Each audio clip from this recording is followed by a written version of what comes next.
Supreme court electoral bonds విధానాన్ని రద్దు చేయడం, మరోవైపు సోనియా గాంధీ రాజ్యసభకు వెళ్లడం. ఇప్పుడు దేశవ్యాప్తంగా ఈ అంశాల మీద చర్చ జరుగుతుంది. వీటి వెనుక ఉన్న కారణాలేంటి అనే దాని మీద విశ్లేషణను అందించడానికి ఆంధ్రప్రభ ఎడిటర్ వైఎస్ఆర్ శర్మ గారు మనతో పాటు ఉన్నారు. సార్ నమస్తే. నమస్తే అండి. ఈ రోజంతా హాట్ టాపిక్ ఎలక్టోరల్ బాండ్స్ గురించే సార్. అవును. అసలు రాజకీయ పార్టీలకు విరాళాలు ఇవ్వడం, దానికంటూ ఒక పద్ధతి విధానాన్ని ప్రవేశపెట్టడం, దీన్ని సుప్రీంకోర్టు రద్దు చేసే వరకు కూడా ఎవరు స్పందించకపోవడం, వీటన్నిటిని మనం ఎలా చూడొచ్చంటారు సార్? అంటే ఈ ఎలక్ట్రల్ బాండ్స్ విషయం మీద ఎవరు స్పందించకపోవటం అనేదేమీ లేదు. స్పందిస్తే ప్రజా సంఘాలు, ప్రజాస్వామిక సంఘాలు వీళ్ళందరూ స్పందిస్తూనే వచ్చారు. అయితే 2018లో కేంద్ర ప్రభుత్వం దీని మీద ఒక రకంగా ఏకపక్ష నిర్ణయం తీసుకుంది. Yes sir. ఈ ఎలక్ట్రల్ బాండ్స్‌ని ప్రవేశపెట్టడము, దాంతోపాటు అధికార పార్టీగా బీజేపీయే దీనివల్ల ఎక్కువ లాభం పొందింది కూడా. ఇంకా మాజీ ఎలక్షన్ కమిషనర్ ఖురేషీ గారు లేటెస్ట్‌గా ఏం స్పందించారంటే, గత 5, 6, 7 ఏళ్లలో సుప్రీంకోర్టు ఇచ్చిన చారిత్రాత్మక జడ్జిమెంట్‌లో ఇదొక జడ్జిమెంట్ చాలా చారిత్రాత్మకమని ఆయన ఇవాళ సస్పెండ్ అయినాడు.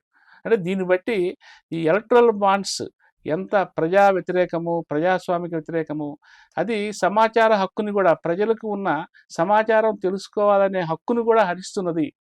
అంటే ఎలక్ట్రల్ బాండ్లేమో ఒక వ్యక్తి అయినా, కంపెనీ అయినా స్టేట్ బ్యాంక్ ఆఫ్ ఇండియాలో డబ్బులు పెట్టి బాండ్లు కొంటుంది.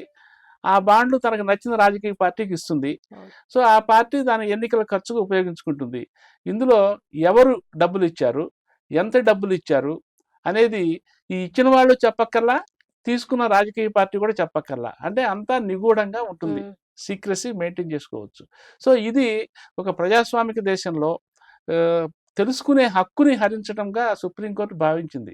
ఇవాళ నిజానికి 5గురు సభ్యులు ఉన్న రాజ్యాంగ ధర్మాసనం అది. మామూలు ఏదో బెంచ్ కాదు, అదో కాన్స్టిట్యూషనల్ బెంచి దీన్ని ఇమీడియట్గా రద్దు చేయడంతో పాటు ఆ స్టేట్ బ్యాంక్ ఇండియా ఏమందంటే 2018 నుంచి 19 నుంచి మీరు తీసుకున్న విరాళాలన్నీ లిస్టు ఎలక్షన్ కమిషన్కి సబ్మిట్ చేయమంది.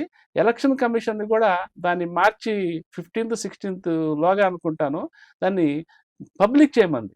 అంటే ప్రజలకి అందుబాటులోకి తీసుకొచ్చి ఆ డీటెయిల్స్, అంటే ఏదైతే ప్రజలకి ట్రాన్స్పరెన్సీ లేకుండా పోయిందో దాన్ని ఇమీడియట్గా రిస్టోర్ చేయమని చెప్పి సుప్రీంకోర్టు ఆదేశించడం అనేది నిజంగా చాలా హిస్టారికల్. ఎందుకంటే దీనివల్ల ఏమవుతుందంటే గవర్నమెంట్ ఏం చెప్తున్నది, ఈ ఎలక్ట్రల్ బాండ్స్ వల్ల బ్లాక్ మనీని నిరోధిస్తాము, కంపెనీలు సంపాదిస్తున్న బ్లాక్ మనీని నిరోధిస్తాము, అవి మేము రాజకీయ పార్టీగా వాడుకుంటామని చెప్తున్నది. కానీ దానివల్ల బ్లాక్ మనీని వైట్గా చేసుకునే దానికంటే కూడా సమాచార హక్కుని, తెలుసుకునే హక్కుని ఇచ్చేస్తున్నది. పైగా కంపెనీ మీకెందుకు రాజకీయ పార్టీకి విరాళం ఇస్తుంది అంటే, మీ నుంచి రేపు మీరు అధికారంలోకి వస్తే మీ నుంచి ఏదన్నా ఒక ఇది బెనిఫిట్ పొందటానికి. అంటే ఇందులో క్విడ్ ప్రోకో, అంటే నేను మీకు ఇస్తాను, మీరు నాకు ఇవ్వాలి, నేను మీకు ఇస్తే మీరు నాకేమిస్తారు.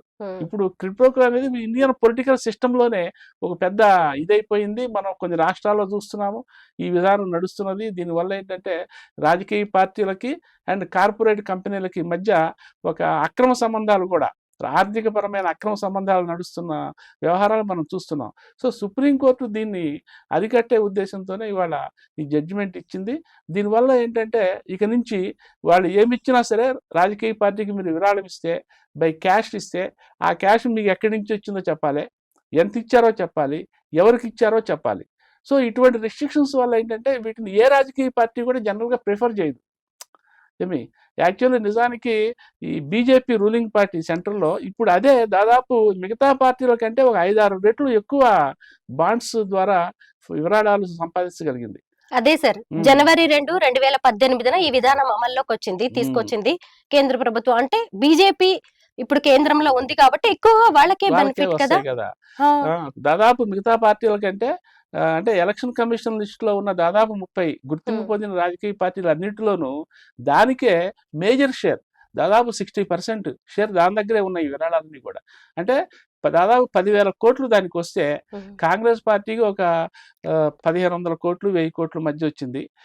సిపిఎం కూడా 386 కోట్లు చిల్లర వచ్చింది. అసలు సిపిఐకి ఏమో ఏదో 83 కోట్లు లాస్ట్ అండ్ లిస్ట్లో ఉంది.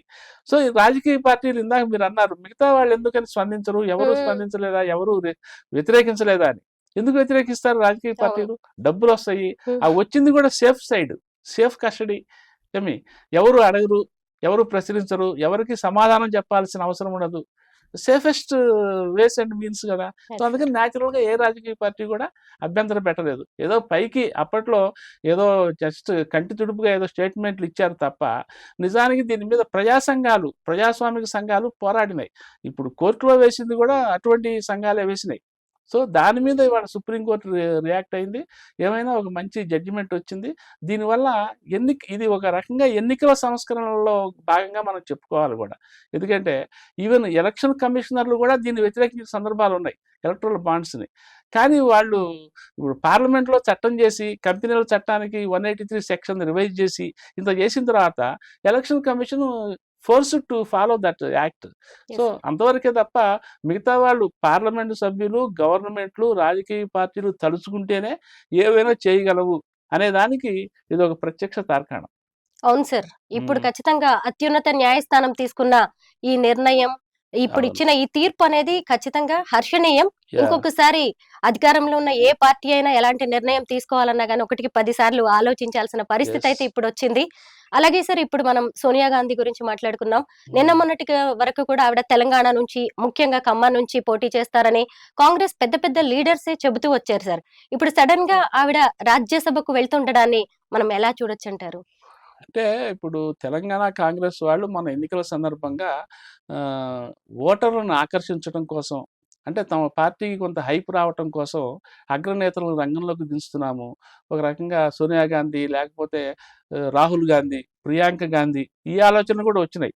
వాళ్ళు దాన్ని పబ్లిక్గా అనౌన్స్ చేయలేదు. కానీ మొత్తం మీద ఏంటంటే ఓటర్లను ఆకర్షించడం కోసం అగ్రనేతలు మనకు వచ్చే లోక్సభ ఎన్నికల్లో బరిలోకి దిగుతారు, మీ ప్రాంతానికి సోనియా గాంధీ గారు ప్రాతినిధ్యం వహిస్తారు అని ఇట్లా చెప్తూ వచ్చారు. అయితే ఇది ఢిల్లీ నాయకుల నిర్ణయం కాదు, వాళ్ళ అభిప్రాయం కూడా కాదు, వాళ్ళలో ఆ ప్రతిపాదన కూడా లేదు నిజానికి. అయితే సోనియా గాంధీ గారి ఆలోచనలు ఎట్లున్నాయంటే, ఆమె ఇప్పటికే ఆరోగ్యపరంగా కొన్ని సమస్యలు ఎదుర్కొంటున్నారు. చాలా తరచుగా అమెరికా వెళ్ళి చికిత్స చేయించుకొని వస్తున్నారు. ఆవిడ పైగా ఇప్పుడు షీ ఈజ్ 77 ఇయర్స్ ఓల్డ్, 77 ఏళ్ళు. కాబట్టి ఇక ఆవిడ ప్రత్యక్ష రాజకీయాల నుంచి రిటైర్ అవ్వాలనుకున్నారు. ప్రజల్లో తిరగాల్సి ఉంటుంది. క్రియాశీల రాజకీయాల్లో పార్టిసిపేట్ చేయడానికి ఆరోగ్యం, వయసు సహకరించకపోవచ్చు, రాకపోకలు కూడా కష్టం ఢిల్లీ నుంచి తెలంగాణకి. ఇక అందుకని ఏంటంటే ఆమె ఇప్పటికే సంవత్సరంలో చాలా నెలలు హిమాచల్ ప్రదేశ్ రిసార్ట్స్ లో విశ్రాంతి తీసుకుంటూ గడుపుతున్నారు. సో ప్రజలకు చాలా దూరంగానే ఉన్నట్టు లెక్క.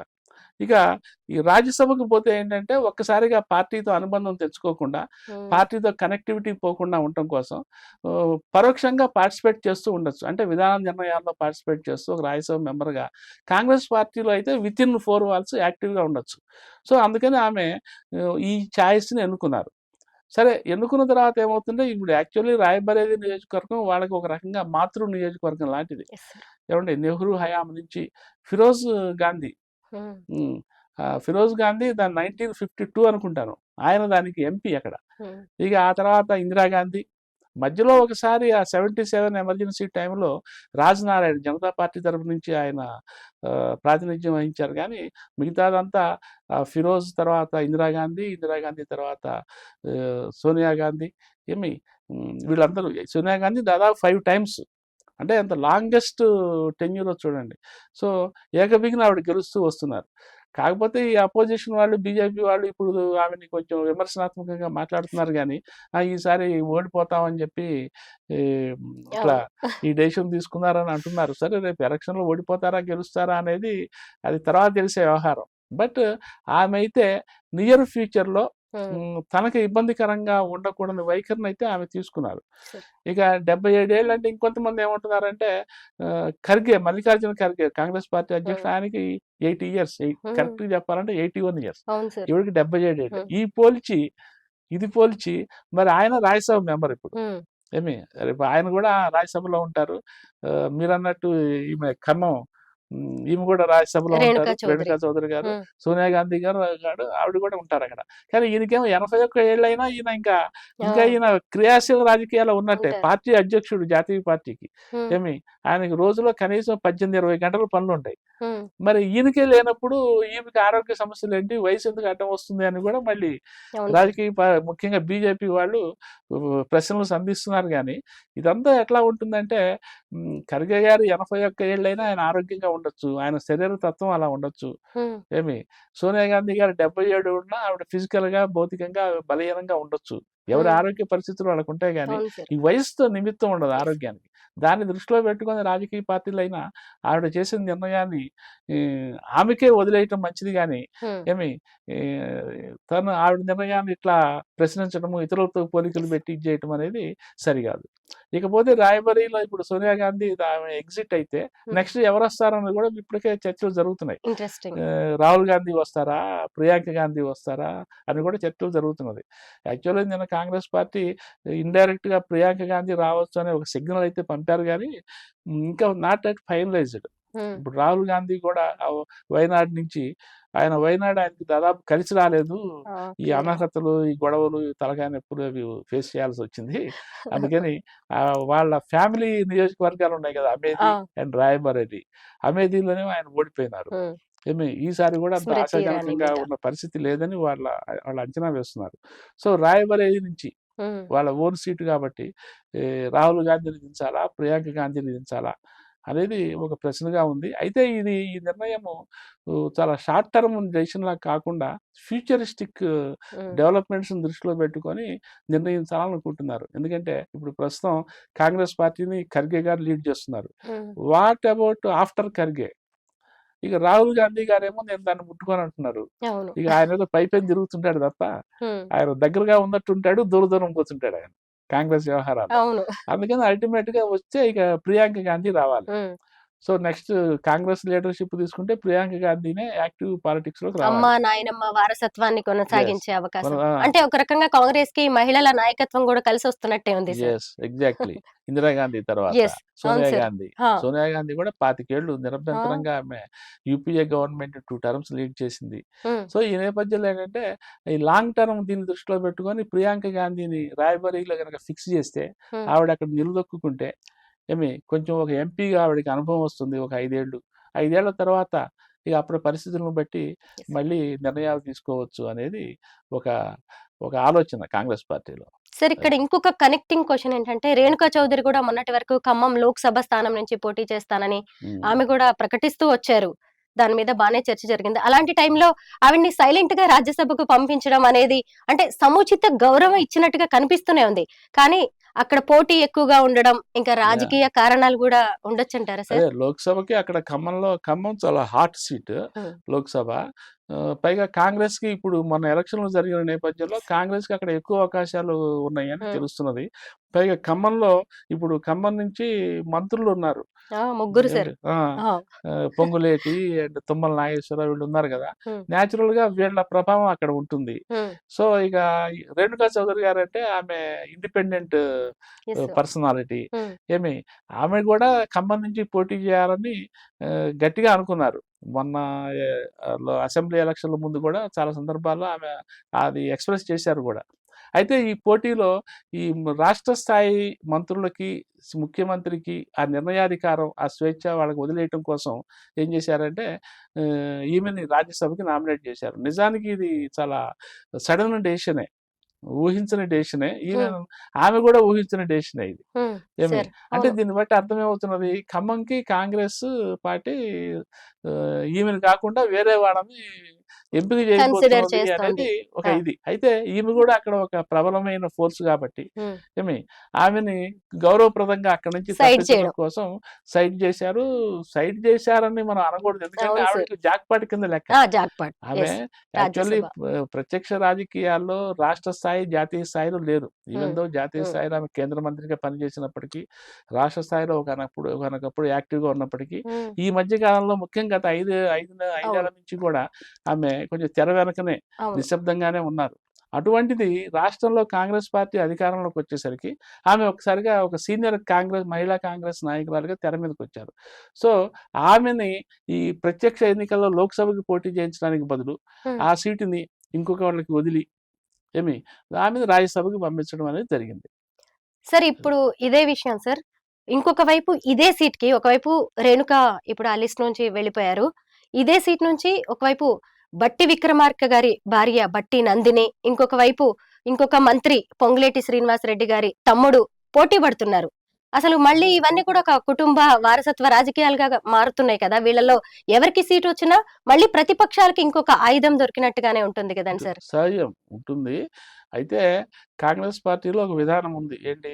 ఒకే కుటుంబం నుంచి ఇద్దరికి సీట్లు ఇవ్వము అనేది ఒకటుంది. సో, ఆ లెక్క ప్రకారం చూస్తే మరి వీళ్ళిద్దరిలో ఇప్పుడు ఆల్రెడీ రాష్ట్ర మంత్రులుగా ఉన్నారు కాబట్టి బట్టి గాని, పొంగులేటి గాని ఈ రెండో సీట్ ఇవ్వకూడదు. అయితే ఈ రూల్‌ని కాంగ్రెస్ పార్టీ జాతీయ స్థాయి నుంచి రాష్ట్ర స్థాయి దాకా అంత స్ట్రిక్ట్‌గా ఫాలో అవుతున్న సందర్భాలేమి లేవు. అక్కడున్న పరిస్థితులను బట్టి, రాజకీయ సమీకరణాలను Yes. బట్టి, వాళ్ళ బలాబలాలను బట్టి ఏమి ఈ రకరకాలుగా నిర్ణయాలు మారుతున్నాయి. ఇప్పుడు బట్టి ఉప ముఖ్యమంత్రి స్థానంలో ఉన్నారు. అట్లాగే ఒక రకంగా రేవంత్ రెడ్డి గారి తర్వాత సెకండ్ ప్లేస్‌లో ఉన్నారు. ఆయన వాక్కు గూడా ఉంటుంది. ఆయన సే Yes, గూడా sir. ఉంటుంది. Hmm. సో, ఆయన ఢిల్లీలో ఏ స్థాయిలో లాబియింగ్ చేసుకుంటారనేది ప్రధానంగా ఉంటుంది. ఇక అదే సమయంలో మరి కొత్తగా వచ్చిన తుమ్మల అండ్ పొంగులేటి వీళ్ళ లాబియింగ్ గూడా ఉంటుంది.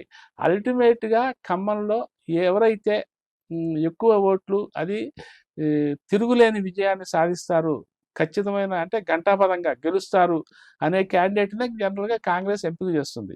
వీళ్ళు ఎంతమంది ఇక్కడ పోటీకి దిగినప్పటికీ ఇప్పుడు అక్కడ ఢిల్లీలో చివరికి స్క్రీనింగ్ టైంలో రకరకాల ఫ్యాక్టర్స్‌ని బేరీజ్ చేసుకొని టికెట్లు ఇవ్వటం జరుగుతుంది.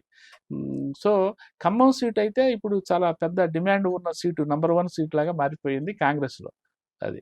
సార్, ప్రస్తుత రాజకీయాల మీద చాలా గొప్ప అనాలిసిస్ ఇచ్చారు. Thank you so much for your valuable time sir. Thank you thank you అండి. So thank much. యూ.